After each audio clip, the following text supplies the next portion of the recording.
স্বাগত জানাচ্ছি খাতুনগঞ্জ থেকে মধুঝিলে, সাথে আছে আমি শামীম জাহেদ। 2021 সালের মধ্যম আয়ের দেশ এবং 2041 সালে উন্নত দেশ করার লক্ষ্যে ভ্যাট প্রক্রিয়া সহজ করার বিকল্প নেই।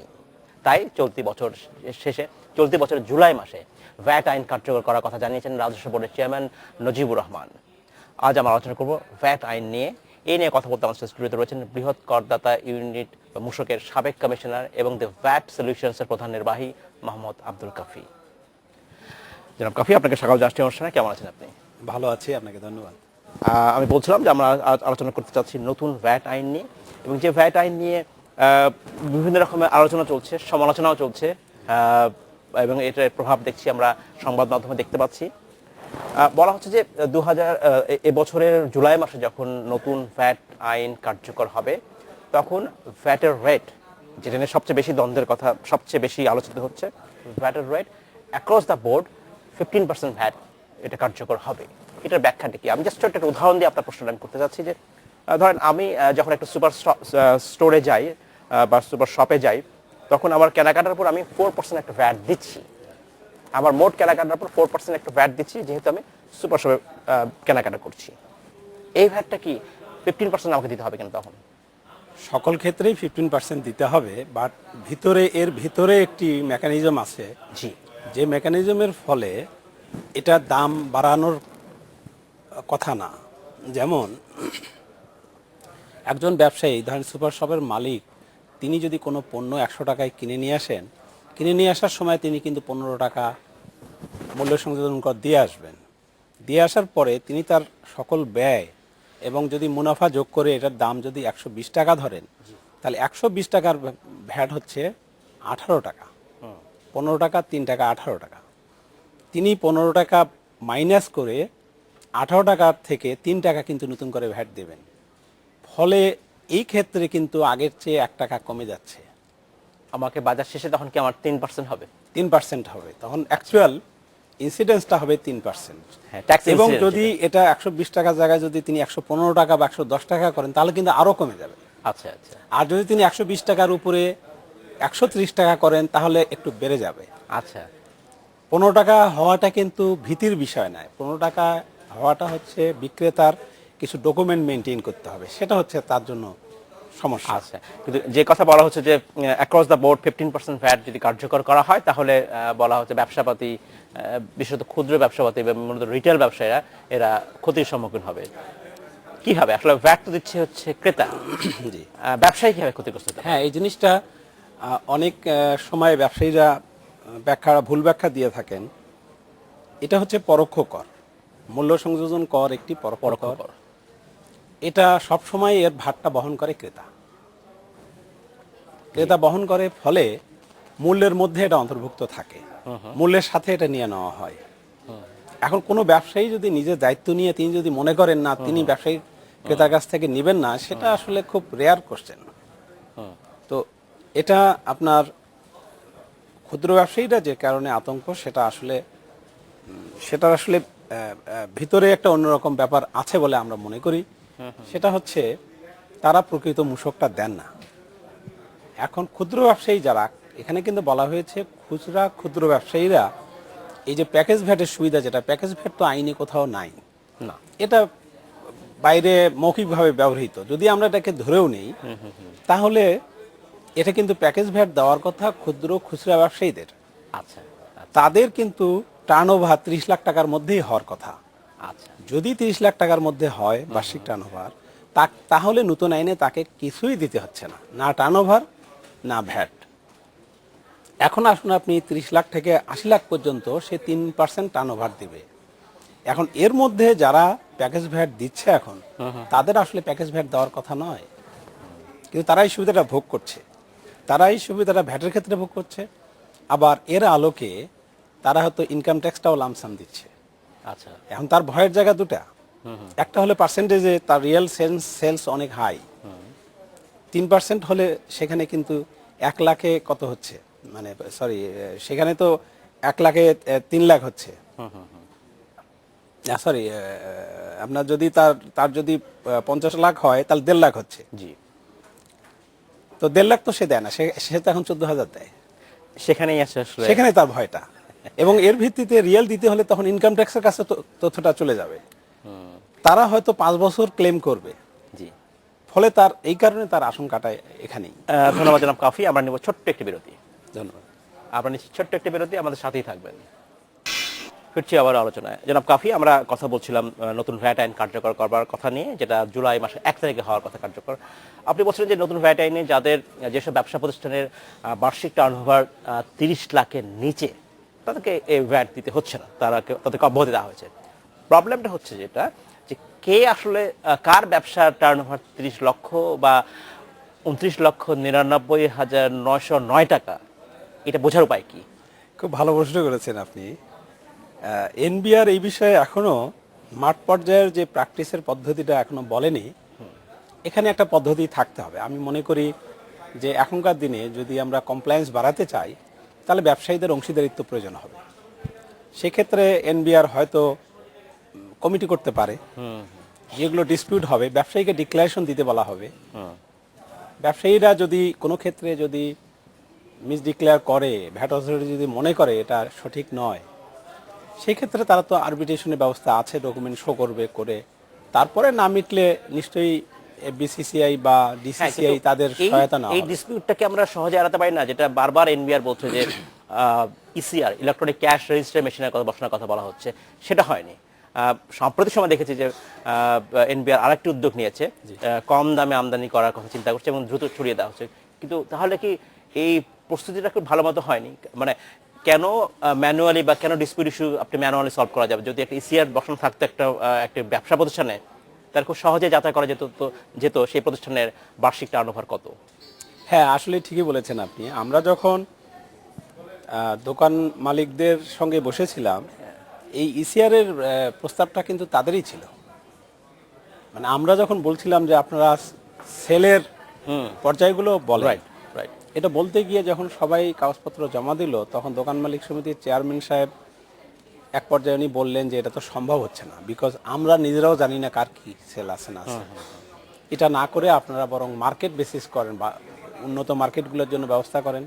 এবং এই আলোচনার এক পর্যায়ে ইসিআর এর প্রশ্নটাই আসলো, আচ্ছা, যে এই স্ট্যান্ডার্ড মার্কেট এবং কতগুলো আইটেমের উপর ইসিআর বসানো হোক।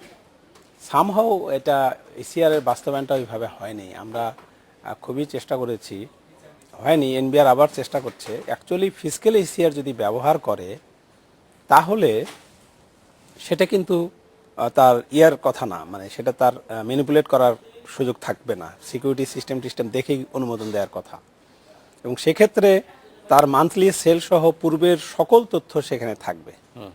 ফলে যে কোনো সময় এটা দেখে কিন্তু বের করা সম্ভব। আচ্ছা।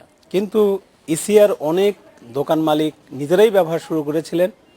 যখনই ভ্যাটের অথরিটি এটা বললেন, তখন তারা এটা তোয়ালে দিয়ে ঢেকে রাখা শুরু করলেন। বলে এটা তো খারাপ হয়ে আছে, আমাকে সার্ভিস দিচ্ছে না। সার্ভিস যারা সাপ্লায়ার তাদেরকে জিজ্ঞাসা করলে না, তারা তো আমাদের কাছে অ্যাপ্রোচ করেনি কখনো। আচ্ছা, আপনি যেটা বলছিলেন যে এই ইসিআর মেশিন সার্ভিস দিচ্ছে না, কাজ করছে না, এই কথা একটা অভিযোগ আছে। তো যখন ধরা যাক একটা প্রতিষ্ঠান ইসিআর মেশিন বসালো, যদি বলে যে তার সার্ভিস দিচ্ছে না, তখন যদি ম্যান্ডেটরি করা হয়, সেটা কি করতে পারে? সে কি ঠিক করতে পারে? সেই সময় তাহলে তার কি বেচাকেনা হবে না? বেচাকেনা করার কথা নয়। হ্যাঁ, আরেকটা প্রশ্ন হচ্ছে যে কোনোভাবেই কি ইসিআর মেশিনের ম্যানিপুলেশন করা সম্ভব কিনা? না, যদি ফিসক্যাল ইসিআর হয় এবং তার সিকিউরিটি সিস্টেমটা যদি এইভাবে করে দেওয়া হয় প্রথমেই, কারণ এটা তো এনবিআর এর টিম এসে দেখে যায়। আচ্ছা, দেখে তার অনুমোদনটা কনফার্ম করা হয় যে ফিসক্যাল মেশিন ইসিআরটা ঠিক আছে। তো এখানে তারা আসলে জিনিসটা বাস্তবায়ন করেনি, কিন্তু করলে এখান থেকে কিন্তু সঠিক তথ্য পাওয়া সম্ভব। একটা জিনিস সেটা হচ্ছে যে যেহেতু এই মেশিন, আমরা ভ্যাটের কথা বলছি, ভ্যাটটা দিবে আসলে একজন কনজিউমার, এন্ড ইউজার। যদি দেয় একটা প্রতিষ্ঠানে মানে এই ভ্যাট বা ট্যাক্সটা তো আসলে দোকানদার দিচ্ছেন না, দিচ্ছেন যিনি ক্রেতা। তাহলে এখানে কেন এই লুকোচুরিটা, কেন অসুবিধাটা কোথায় আসলে? অসুবিধাটা হচ্ছে কিছু আইটেম আছে যেখানে প্রফিট মার্জিন হয়তো হাই না, কম্পিটিটিভ আইটেম, এটা একটা রিয়েল ফ্যাক্ট। সেখানে ভ্যাটের পার্সেন্টেজটা হচ্ছে 4%, 26.67% ভ্যালু এডিশন। কিছু আইটেমে ভ্যালু এডিশন কম হয়, বিক্রির স্বাধীনতাটা কমে যায় তার। আচ্ছা, সে ইচ্ছা করলেও এক কাস্টমারকে 10% প্রফিট এসে বিক্রি করবে, সেটা তার জন্য একটা লিমিটেশনস হয়ে যাচ্ছে। এটা একটা। আরেকটা হচ্ছে যে প্রকৃত অর্থে সে দিতে চায় কিনা। আচ্ছা। আপনি লক্ষ্য করবেন যে মূল্য সংযোজন কর বাস্তবায়িত হওয়ার পর অনেক দোকান বা প্রতিষ্ঠান বছর 2-3 বছরের মধ্যে 8টা-10টা করে ব্রাঞ্চ হয়েছে। আচ্ছা। অনেক সময় দেখা যায় যে একটি আইটেমের মূল্য 100 টাকা আছে, মূসক আরোপ হলো, 15 টাকা বাড়ানো হলো, 120 টাকা বা 115 টাকা করা হলো, কিন্তু মূসক দেওয়া শুরু হলো না। আচ্ছা। এক পর্যায়ে ধরেন মাঠের কর্মকর্তারা তারা যাওয়া শুরু করলেন, তখন তারা ঠিক করলেন যে কিছু ভ্যাট তারা দেবেন, না দেওয়ার উপায় নেই। আচ্ছা। তখন 120 টাকা থেকে 115 টাকা থেকে 130 বা 40 বা 50 করা হলো, যে ভ্যাট তো দিতে হবে। কিন্তু তখনও দেওয়া হলো লামসাম, কিন্তু যখন প্রকৃত দিতে হবে তখন আবার দাম বাড়বে আরেক দফা। ফলে এ ধরনের কিন্তু ঘটনা কিছু আছে। ফলে তাহলে বোঝা যাচ্ছে যে সদিচ্ছার একটা ব্যাপার আছে, সদিচ্ছার ব্যাপার আছে। সদিচ্ছা বাড়ানোর জন্য কি কোনো বাড়তি কোনো উদ্যোগ নিতে পারে কিনা এনবিআর, তাদেরকে বিশেষ প্রণোদনা অবশ্যই করতে পারে, সম্মানিত করতে পারে কিনা, সেটা কি কস্ট এফেক্টিভ কোনো সম্ভাবনা দেওয়া সম্ভব, সম্মান দেওয়া বা ইনসেন্টিভ দেওয়া সম্ভব? ইনসেন্টিভের কতগুলো প্রভিশন এখানে আছে, নতুন আইনে আছে, যে অনার কার্ড দেওয়া হবে যারা রেগুলার সঠিকভাবে ভ্যাটের ডকুমেন্ট মেনটেন করবে, যারা রিটার্ন ফাইল রেগুলার করবে, তাদেরকে অনার কার্ড দেওয়া হবে এবং তাদের সোশ্যাল ইনসেন্টিভ দেওয়া হবে বিভিন্ন জায়গায়। তারা কতগুলো বেনিফিট পাবে, কি কি পাবে, এগুলো ইলাবোরেট এনবিআর এখনো বলেনি, বলা হয়েছে সোশ্যাল ইনসেন্টিভ দেওয়া হবে। রাইট। তারপরে আপনার ধরেন যেমন যারা ক্রেতা, যেটা অনেক আগে থেকে বলা হচ্ছিল যে ইনভয়েসগুলো নিয়ে লটারির ব্যবস্থা করা, পুরস্কৃত করা। আচ্ছা আচ্ছা আচ্ছা। আমি যদি একটা পুরস্কার পেয়ে যাই, হ্যাঁ হ্যাঁ, এই আশা আমি ইনভয়েসটা নেওয়ার চেষ্টা করব, আমি দোকানদারকে বলবো ভাই আমার চালান দেন, তাহলে তখন না দিয়ে তার উপায় থাকবে না। তাতে ভ্যাট চালানটা যখন সে নিবে তখন তার কিছুটা ডকুমেন্টে তার যেতেই হচ্ছে। ধন্যবাদ জনাব, এই ধরনের ব্যবস্থা। ধন্যবাদ জনাব কাফি। আমাদের নিতে হবে একটা বিরতি পর আপনার সাথে আমরা আবার কথা বলা শুরু করব। আমরা নিচ্ছি একটি বিরতি, আমাদের সাথেই থাকবেন, ফিরছি শীঘ্রই। স্বাগত জানাচ্ছি খাতুনগঞ্জ থেকে মতিঝিল আরেকবার। আজ আমরা আলোচনা করছি নতুন ভ্যাট আইন নিয়ে। এই নিয়ে কথা বলতে আমার সাথে স্টুডিওতে রয়েছেন বৃহৎ করদাতা ইউনিটের মূসকের সাবেক কমিশনার এবং দ্য ভ্যাট সলিউশনসের প্রধান নির্বাহী মোহাম্মদ আব্দুল কাফি। জনাব কাফি, আপনাকে স্বাগত জানাচ্ছি আরেকবার। আমরা বিরতিতে যাবার কথা বলছিলাম এবং ভ্যাট আইন কার্যকর করবার ক্ষেত্রে বিভিন্ন সমস্যার কথা বলছিলাম বা কী ধরনের সুবিধা অসুবিধার কথা বলছিলাম। একটা বিষয় আমরা প্রায় বলছিলাম যে আসলে ব্যবসায়ীদের আসলে এটাকে বেশি দেখতে হবে, তাদেরকে বেশি ওনারশিপ নিতে হবে এই যে আইন কার্যকর করার ক্ষেত্রে। আমরা আসলে যা আলোচনা করছি সবই ব্যবসায়ীদের অনেকটা বিপক্ষেই চলে গেছে। আইনে কি এমন কিছু আছে যেটা আসলে ব্যবসায়ীদের জন্য লাভজনক হবে? এটা অ্যাকচুয়ালি যারা প্যাকেজ ভ্যাট দেন না, যারা নিয়মিত ভ্যাট দেন, হ্যাঁ, শিল্প কারখানা, বড় প্রতিষ্ঠান যারা ডকুমেন্ট মেনটেন করেন, আচ্ছা, তাদের অনেকগুলো সুবিধা এখানে আছে। অ্যাকচুয়ালি তারা কিন্তু অপেক্ষায় আছে যে কত তাড়াতাড়ি এটা বাস্তবায়ন হবে।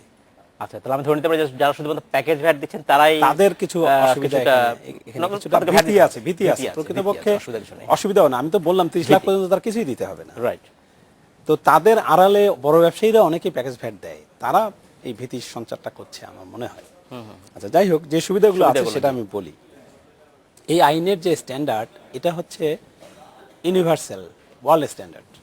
এখন আমাদের যে আইনটা আছে, বাংলাদেশের প্রয়োজন অনুযায়ী ভ্যাট সিস্টেমটা যাতে থেমে না যায় সে কারণে অনেক ডেভিয়েশন আমরা অ্যালাউ করেছি ব্যবসায়ীদের দাবির পরিপ্রেক্ষিতে। সো প্র্যাকটিসটা কিন্তু এক এক জায়গায় এক এক রকম করা আছে। এটা আমরা আমাদের নিড অনুযায়ী যখন যেরকম হয়েছে বাধ্য হয়ে সেটা আমরা করেছি। নতুন আইনের প্র্যাকটিসটা হবে ইউনিভার্সাল, সকল ক্ষেত্রে একই রকম হবে। আর এখন যেমন পণ্যের ক্ষেত্রে টাকাটা ইন অ্যাডভান্স জমা দিতে হয়, ট্রেজারিতে জমা দিয়ে তিনি সেখান থেকে যা বিক্রি করবেন সেই পরিমাণ মূল্য সংযোজন কর তিনি ব্যালেন্স টানবেন, মাইনাস করবেন এবং বিক্রি করবেন। তাকে অলওয়েজ অ্যাকাউন্ট কারেন্ট রেজিস্টারে ট্রেজারি ডিপোজিট প্লাস রাখতে হয়। আচ্ছা, নতুন আইনে তার অ্যাডভান্স পেমেন্টের কোনো প্রয়োজন হবে না। ধরুন 1 তারিখে যদি তিনি, আজকে 1 তারিখ যে পণ্যটা বিক্রি করবেন, জি, নতুন আইনের আওতায় এই পণ্যটার ভ্যাট কিন্তু তিনি আগামী মাসের 15 তারিখে দিতে পারবেন। আচ্ছা, তাহলে তিনি কিন্তু প্রায় 44-45 ডেজ পাচ্ছেন। এই টাকাটা কিন্তু তার হাতে থাকতেছে। খুব খোলামেলা বললে দাঁড়ায় এই জিনিসটা, এই টাকাটা দিয়ে তিনি ব্যবসা করার সুযোগ পাচ্ছেন। কিন্তু তাহলে তাকে ইন অ্যাডভান্স তো দিতেই হচ্ছে না, উল্টো তিনি কিন্তু সরকারের করের টাকা কিন্তু তিনি ব্যবহার করার সুযোগ পাচ্ছেন। আচ্ছা, নাম্বার 1। 2 হচ্ছে তার ইনপুট ট্যাক্স ক্রেডিটের এখন অনেক নিয়ন্ত্রণ আছে, নেগেটিভ লিস্ট আছে, বিরাট নেগেটিভ লিস্ট আছে, অনেক শর্ত আছে, এভাবে ওভাবে করা যাবে, ওভাবে করা যাবে না। নতুন আইনে এটাকে খুব ওয়াইড করা হয়েছে যে মূসকের চালানপত্র থাকলেই, বাইরের মতোই চালানপত্র থাকলে তিনি তার বিপরীতে রেয়াত নিতে পারবেন। ফলে অনেকেরই নিট ভ্যাট কমে আসার সম্ভাবনাও আছে প্রাথমিকভাবে। এখন ধরেন ভবন নির্মাণ করলো, অনেক কিছু কেনাকাটা করলো, কম্পিউটার কিনলো, গাড়ি কিনলো, Right. ইন্ডাস্ট্রির জন্যই অনেক কিছু কিনছে, সে চেয়ার টেবিল কিনলো, কিন্তু সেগুলো রেয়াত নেওয়ার সুযোগ নাই, এগুলো কিন্তু নিতে পারবে সে। তাকে মূল্য ঘোষণা দেওয়ার কারণে আমাদের ফিল্ড লেভেলের অফিসারদের সাথে ব্যবসায়ীদের প্রায় একটা হিচ হতো। তারা বললো আমার পণ্য আমি এততে বিক্রি করব। ভ্যাট অথরিটি বলতেছে না, নিট ভ্যাট কম হলে আমি, ভ্যালু এডিশন কমে গেলে আমি এটা অনুমোদন করব না। কমিশনার কাছে এটা আপিলে যেত। ফলে তাদের একটা হ্যাঙ্গিং থাকতে হতো যে কমিশনার সাহেব আবার কোন সিদ্ধান্ত দেন, তিনি আবার কমান কিনা, ওটাই রাখেন কিনা, আচ্ছা। পণ্য তো বিক্রি বন্ধ রাখা যাচ্ছে না। ফলে তার মূল্য ঘোষণাটা তার এখন যদিও দিতে হচ্ছে, কিন্তু অনুমোদনের প্রভিশনটা উঠিয়ে দেওয়া হয়েছে। নতুন আইনে অনুমোদন ঘোষণা কোনোটারই প্রয়োজন হবে না। তাহলে তিনি কিভাবে কি করবেন? এখন বলা হচ্ছে এখন যেমন অনেকেরই ভ্যাটের ডকুমেন্ট আলাদা, ব্যবসার ডকুমেন্ট আলাদা, আচ্ছা, দুই রকম হিসাব রাখতে হচ্ছে তাকে। তখন কিন্তু দুই রকম হিসাব রাখার প্রয়োজন হবে না। ভ্যাট অথরিটির পক্ষ থেকে বলা হচ্ছে নতুন আইনের অনুযায়ী যে তার ব্যবসায়িক স্বাভাবিক নর্মস অনুযায়ী যে ডকুমেন্ট তিনি মেনটেন করবেন, সেটাই ভ্যাটের ডকুমেন্ট হিসেবে তিনি আচ্ছা। ব্যবহার করতে পারবেন। আরেক বিষয় আপনাকে জানতে চাচ্ছি যে এই এটা একটা মহা কর্মযজ্ঞই বলতে হয় যদি জুলাই থেকে শুরু হয় কাজ। এর জন্য ব্যবসায়ীরা যেমন হয়তো প্রস্তুতি প্রয়োজন আছে, কিন্তু এনবিআর প্রস্তুতি আরো বেশি জরুরি। হ্যাঁ, এনবিআর কতটা প্রস্তুত? এনবিআর বেশ কিছুদিন থেকে প্রস্তুতি নিচ্ছে এবং এর জন্য বেশি যেটা ভ্যাট অনলাইন প্রজেক্ট একটা আছে, সেই প্রজেক্ট তাদেরকে সাপোর্ট দিচ্ছে। রাইট। সেখানে তারা যেমন কতগুলো জিনিস তারা বলেছেন। ইতিমধ্যে এনবিআর এর একটি সার্ভিস সেন্টার চালু হয়েছে, যে যারা টেলিফোনে, যাদের আইটি এনাবেল না, তারা টেলিফোনে এখান থেকে সহযোগিতা নিতে পারছেন। এবং বলা হচ্ছে যে আগামী মার্চের মধ্যে সকল কমিশনারেট, 12টা কমিশনারেট ভ্যাটের আছে, 12টা কমিশনারেটের 12টা আলাদা আবার সার্ভিস সেন্টার হবে। আচ্ছা, তারপরে ডাটা সেন্টার হবে, সেন্ট্রাল প্রসেসিং ইউনিট হবে, যেখানে যাদের আইটি এনাবিলিটি নাই তারা ওইখানে গিয়ে তারা এটা ইনপুট করে আইটির সুবিধাটা নিতে পারবেন। আর তাদের অনলাইন সব ধরনের কাজ তারা করতে পারবেন, রেজিস্ট্রেশন অনলাইন, তারা কাগজপত্র অনলাইনে পাঠানো, রিটার্ন অনলাইনে পাঠানো, এবং অনলাইনে অনেক প্রশ্নের জবাবও তারা পাবেন। আচ্ছা, এটা এনবিআর থেকে বলা সেক্ষেত্রে যারা ব্যবসায়ী আছেন তারা সহায়তা পাবেন এবং এর ফলে আপনি আশা করছেন যে নতুন ভ্যাট আইন কার্যকর করা সহজ হবে। সহজ হবে। এবং এখানে আরেকটা কথা বলি, ভ্যাটে স্পেশালি যে জিনিসটা আছে, ক্যাশ টাকা মোস্টলি জমা দিতে হয়, তখন অনলাইনে টাকা জমা দিতে হবে তাকে। ফলে এই যে বিশাল একটা, যারা কোটি কোটি টাকা জমা দেয় তাদের জন্য সহজ, তাদের জন্য বিরাট একটা সমস্যা। ফলে এই যে ক্যাশ টাকা জমা দেওয়া লাগবে না এবং অনলাইন জমা দিতে পারবে, ঘরে বসেও তার পক্ষে সবকিছু করা সম্ভব। জনাব মোহাম্মদ আব্দুল কাফি, আপনাকে অসংখ্য ধন্যবাদ। আজ শেষ করতে হচ্ছে, আমরা আশা করব যে নতুন ভ্যাট আইন কার্যকর হবে এবং এর যে সুবিধা পাওয়ার কথা আছে ব্যবসায়ী এবং যারা কনজিউমার, ভোক্তা, তারা সবাই এটা লাভবান হবে। আশা করছি তারা সবাই পাবেন এবং জাতিকে এই জন্য একটা প্রস্তুতি নেওয়া দরকার এবং তাদের তৈরি হওয়া দরকার এবং ইতিবাচক মনোভাব নিয়েই আসা উচিত বলে আমি মনে করি। আপনাকে এবং দর্শক শ্রোতাকে এই ছিল আজকের মতো খতনগঞ্জ থেকে মধ্যশীল, আমাদের সাথেই থাকবেন, দেখা হবে আবার।